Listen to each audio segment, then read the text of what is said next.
So I was a personal trainer back in 2017, 2016. That was when I actually began. While I was in college, I was training people. I was going to Equinox. I was going to Boston Sports Club. I was training at different facilities with more higher net worth individuals, but I also had a lot of female clients, right? That's a big thing, especially with like male and female within the gym, and the personal trainer being the male and the female being the client. There comes a time where there starts to become this interesting dynamic that starts to develop over time, which a lot of people don't talk about, right? But people know it. It's kind of like an undertone where obviously the trainer is actually given such a high level of, I want to say just authority, not authority, but just overall they're looked up to, right, by the woman. So they have a lot of power because they're seen as the teacher, because you're teaching them new movements, you're teaching her specific, maybe it's nutrition if you're dialed into that as well, but you're seen as like this oracle. And you're also seen as someone who is highly attractive, because if you are a trainer, if you are somebody who's built your body to be able to actually market your services, you're going to also look good. The people who look the best in the personal training industries, they're the ones that make the most money. Let's just be brutally honest, right? You do. Obviously, you also have to have some salesmanship, which salesmanship works easier when you're attractive, right? So when I was a trainer at that time, I was young. I was 19, 20. There's a lot of immaturity that happens during that time, but I was very fortunate to be able to understand sexual discipline, right? This is something that a lot of men struggle with, which is sexual discipline, which then gets them thrown into watching a lot of porn, gets them into a lot of lust. And being a good trainer, somebody who's getting a lot of clients, especially female clients at that time, it was very easy for me to dive into the lust that probably would have plagued me if I didn't truly stay grounded in who I was, right? Because when you're at a point where you're training women and they're looking better, or some women already look good coming to you, you have a lot of thoughts that go through your head. You're human, right? You have a lot of these lustful thoughts, but at the end of the day, you have to get to a point where you stop objectifying women, because obviously you're in a business and obviously you don't shit where you eat. I had to learn that early, not because I made any mistakes in that end. Never crossed a line with any female client, never did anything, right? Even though some of them would advance onto me, I would always make sure that I kept a boundary, right? Because I always understood the money comes first. That's what matters, right? This person is paying me to get a result, so I'm going to help them get a result. Now, the craziest part about the sexual discipline thing is stopping to objectify them, because for me to be able to actually go through that process of not having those lustful thoughts and making advancements when clearly it's not appropriate for the relationship, which is a business relationship at that time, which again, a lot of trainers don't understand this and they cross that line and it gets really messy, right? You get to a certain point where you're like, okay, I got to stop looking at these people as objects. So you have to start looking at them as people, which is what a lot of men don't do nowadays, right? A lot of men, they struggle with women. And this is what helped me over time, because as I was working with a lot of women and I was able to just understand them a lot better and talk to them a lot more, I started to understand that if you look at them as people, if you look at them as just like you, they literally shit, they eat, they fart just like you, all that shit, right? If you can start to look at it that way, it becomes a lot more easier to speak to women, because you don't pedestalize them, right? You don't. And as a trainer, you have to get to a point where you don't pedestalize women, which a lot of male trainers, they struggle with that because they keep the same mindset that they had with that level of authority. You have a very high level of authority.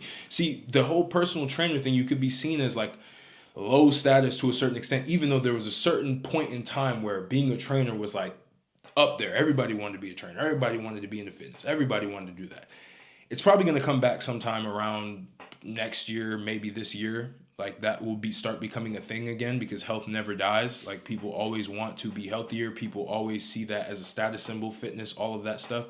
But at that time, it was very important for me to maintain that sexual discipline. All sexual discipline is making sure that you control your urges and you don't let your urges control you to where you're making a critical mistake in your interaction with the opposite gender, right? A woman. So for me, a lot of that was understanding how to communicate, to be able to hold the boundaries, right?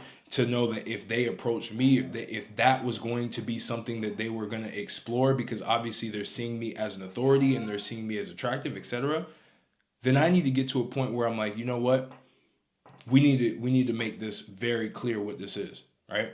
And at the age of 19 and 20 and even 21, like this was not heard of, right? A lot of the people that I would work with would cross those lines because I mean, it's just there for you, right? And a lot of men, I believe, would get to a point where they cross that line because it's so easy for them. And that's the problem. A lot of men, they don't have access to women.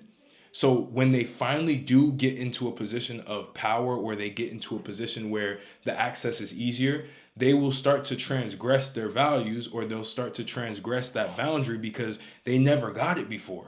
But you have to get to a point where you're like, okay, I have to have some sexual discipline, because that also translates to the bedroom, right? When I didn't have sexual discipline and I was feeding into my urges, it translated into the bedroom as well, because I wasn't able to last as long, right? I was super anxious and shit because you're putting women on a pedestal, they're controlling you and shit like that. The minute I exercised sexual discipline, all of that shit flipped 180, right? Was way better in that sense, which I won't even go into details with that because there's no reason to. But you have to understand that everything has to do with the discipline that you have with yourself. The lustful thoughts will always be there, no matter what. You are a fucking male. You have high testosterone. You're at a point in your life where you're primal, right? You're gonna think about those things, but your ability to control that with your mind, and your ability to make sure that you understand the reality is, this is where I'm at. This is what I'm looking for. You have a mission. I had a mission when I was a personal trainer. I had to make a certain amount of money every month. I wanted to be the best trainer there. I wasn't going to let a woman that I somehow found attractive at that time ruin that whole thing for me with some sort of an issue that goes on, right? Between people. So for me, it was very clear that sexual discipline was important. And for you to be able to do this, and from an ex-personal trainer lens, the best way you can do this is by realizing that all women are humans and they literally should not be put on a pedestal.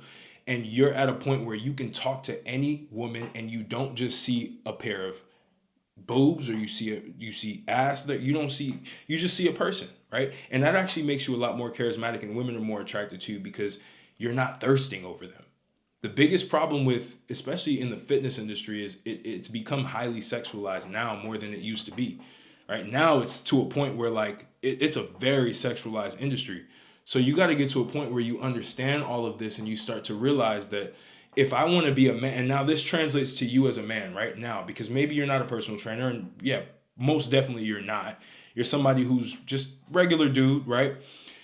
You got to learn how to be disciplined with that. The times that you want to, for example, watch adult entertainment, right? You can start to crystallize your mind into knowing that that's the wrong thing to do and not fall into it. Because the minute that you fall into it, you now in your mind have put women on a pedestal. Now you get to a point where when you go meet a woman, you start shaking and you start acting crazy and you start being super awkward because you see her as like this magical thing that you just can't even have access to whenever you want.